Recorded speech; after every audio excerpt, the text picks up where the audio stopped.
Hey guys, Simply Betta here. I returned from a trip recently to several tanks of dead fry. If you want to know what happened, you can stay tuned. My original idea for this video was for me to film getting ready for the vacation and talking about like why I was doing things, and then I'm coming back home and filming all of my healthy fish and talking about how it went. But because of the chaos, I ended up filming the first part, me getting ready, and then I didn't film anything when I came home. I was a little grumpy and I didn't feel like filming. So I'm gonna show the first part, me getting ready for a few minutes, and then I will talk about what happened wrong. Here's a quick shot of some of the food that I feed my bettas. This is a couple cubes of frozen bloodworms that are currently thawed. This right here is a homemade gel food that I tried. It's made out of shrimp and scallops and beef heart and a few other little goodies that I threw in there with gelatin in it to hold it all together. It's pretty smelly, but the fish really love it. And this is a mixture of a few different brands of pellets. I also siphoned some bloodworms out of my bloodworm tank. And then of course I have a big iced tea container full of brine shrimp that I will feed my babies.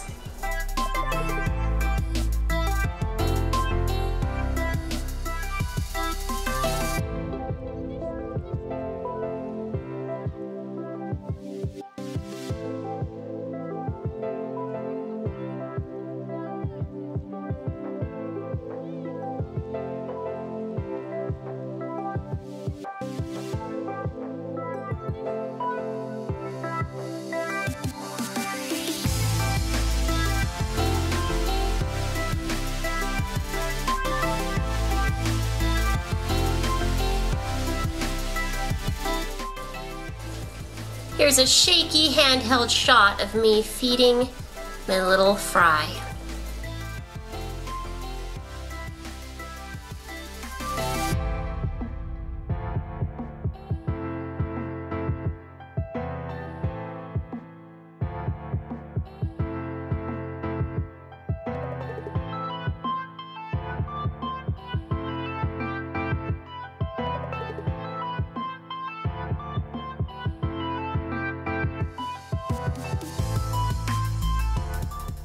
I'm about to do a pretty big water change for these guys. So what I did is I put a 2-gallon bucket down here on the floor right below this tank.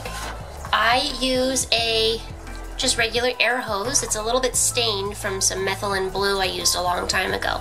Put my hand in and start the suction. Got a little in my mouth, kind of gross.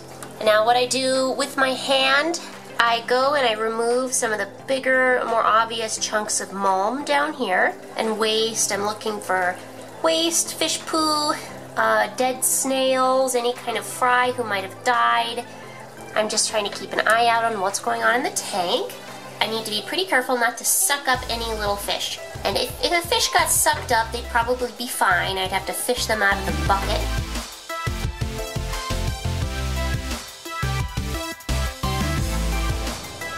And I just sucked up a fish. Dang it!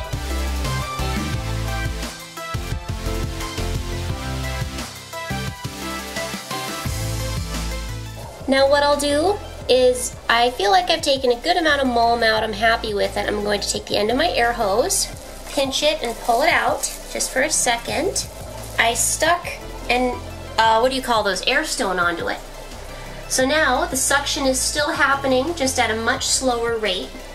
And then I take the end of my air hose, and I have a little suction cup holder right there, and I'll decide where I want the water level, pin it to the suction cup, and I'm letting it drain down into the bucket. Okay, it's done emptying. You can see the water level's way lower, and it's very foggy acrylic because I accidentally scratched the heck out of it one day with a sponge.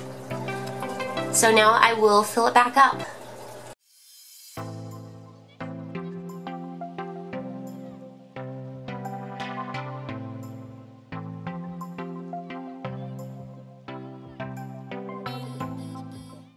I also use the bucket method to refill my tanks, my fry tanks, because it's nice and slow. I just fill a bucket or a container full of the correct temperature treated water, and the line slowly kind of drips down into the tank, nice and slow. And it takes a while to drain and fill my tanks, but I don't mind. I'd rather have it a little too slow than a little too fast. Now, I have a whole lot of pet bugs. Right now, I have a bunch of bug cultures that need water. When I go, I don't want their water drying up for days and days and days, or my husband forgetting to water them while I'm gone for a few weeks. So I'm going to make some DIY bug waterers so they always have water. So here are my DIY insect waterers. I had a little tube of silicone that dried up, so now I have to open up this entire tube just for this tiny little project. I'm starting with 2 containers, just recycled containers. I've already poked a little hole. I have 2 lids that I found in my recycling container. I'm going to silicone in the lid so it fits kind of like this, leaving a little space underneath. But because I don't want my bugs to fall in and drown, I have some nylon scrubby pads, and I'm going to cut it to size so that way if the bugs fall in, they can easily get out.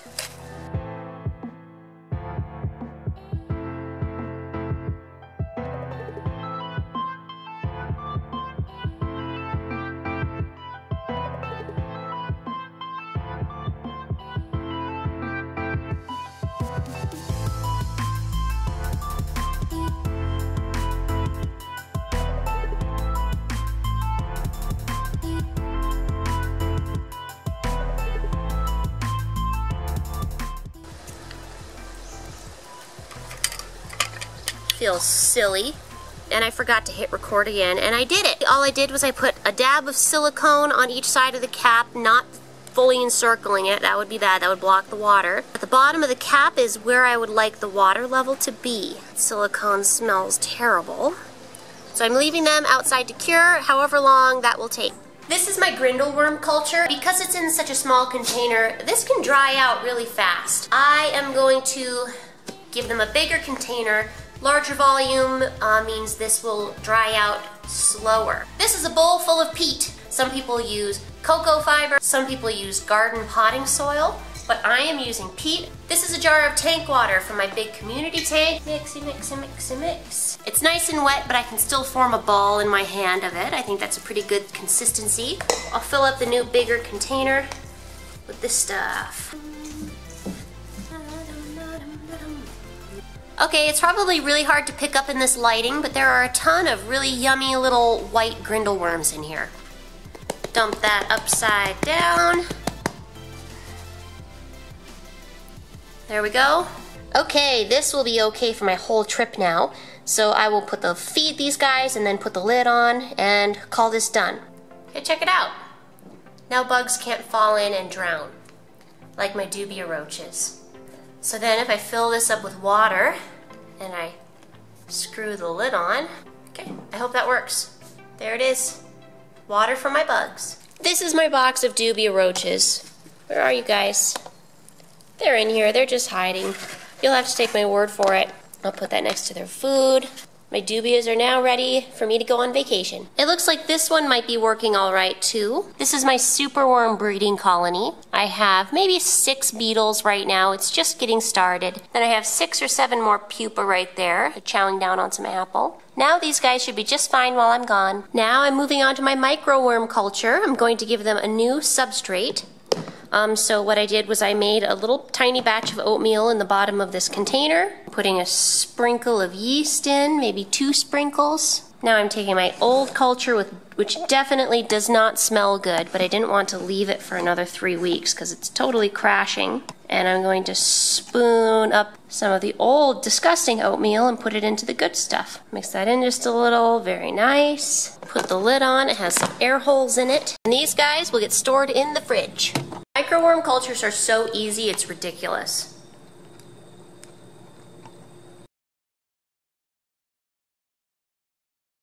So I went on a 2.5-week trip back home to see the family. I was going to leave the fish room in the care of my husband, who I totally trust to take care of everyone just perfectly. But the thing was, my husband and the rest of my family had a trip planned that conflicted with mine. Nobody was going to be home for 5 days. So I was going one way for 2.5 weeks. The other part of the family was going that way for like 5 or 6 days. And then they were going to return, and then my husband was going to take care of my fish. So I thought everything was going to be just fine if I left the fish room just to not eat for 6 days.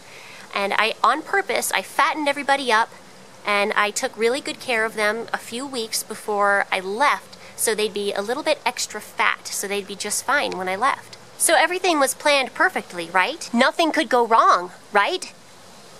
Right? Well, as Murphy's Law states, if something can go wrong, it will. It will go wrong. It will go very wrong. While my family was off having their trip, we had an emergency happen. A member of my family had to be in the emergency room for quite a while, and they weren't cleared to leave. They couldn't fly. So my family was stuck on their trip away from home for another week. So my husband, who was going to be the one to take care of the fish, wasn't coming home for another week. So obviously my first thoughts were on my family member in the emergency room and whether or not that family member was okay. Like, that's what's most important. That's what I cared about. But my husband wasn't able to come home to take care of my fish, which was a problem. So after trying to figure that out, I found another family member who had keys to my house, and I asked them if they could come over and just feed my fish. So the family member was like, yeah, I can totally do it. I can come over and take care of your fish and help you out. And I was really relieved and grateful. And so that family member came over, they fed my fish. We were talking on the phone. I was instructing him how to do things and how much to give who. And he came over a few times to do this, which I was really relieved for and I was very grateful for. So a week later, my husband gets home and he gives me a call and he says, Taylor, so there's something wrong with a couple of the fry tanks. So one of my fry tanks was totally gone. Every single fish was dead. And then I had another tank which was mostly crashed, and there were just a few babies left. So all in all, I ended up losing one whole batch of fry, which there was a lot of babies in there. It was one of my older batches. And then I lost about half of 2 other spawns. Hundreds of fry were gone. And my husband took care of the tanks, after that the best he could. When I finally got home, I took care of everybody and I tried to save the remaining fry. And I think 4 of my black spawn made it, my black butterfly half moon placots. 4 little babies are still alive out of like 100. And then half of a Cambodian spawn of mine are still alive and doing okay. But I totally lost one huge batch of my dark-bodied red half moons, which is really too bad. I know what happened. It was overfeeding. That's all it was. Overfeeding led to bad water quality, and that's why. It's easy to do. It's easy to overfeed fry. I'm not angry at all. I'm grateful that this person came over and took care of my fish because everybody was okay. So it's a huge bummer that I lost so many fry, but in the end, it was an understandable mistake, and I still have the parrots, and I can spawn them again.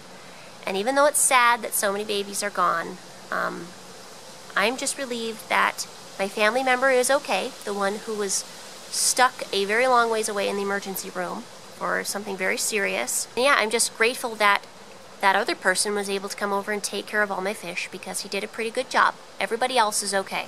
Isn't that right, Phoebe? Yeah. Everybody else is okay.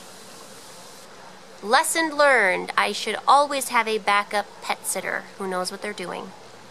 Lesson learned. I want to end this video on a bright note and give an update on one of my spawns. I finally jarred my turquoise and gold spawn, and I'll show them to you.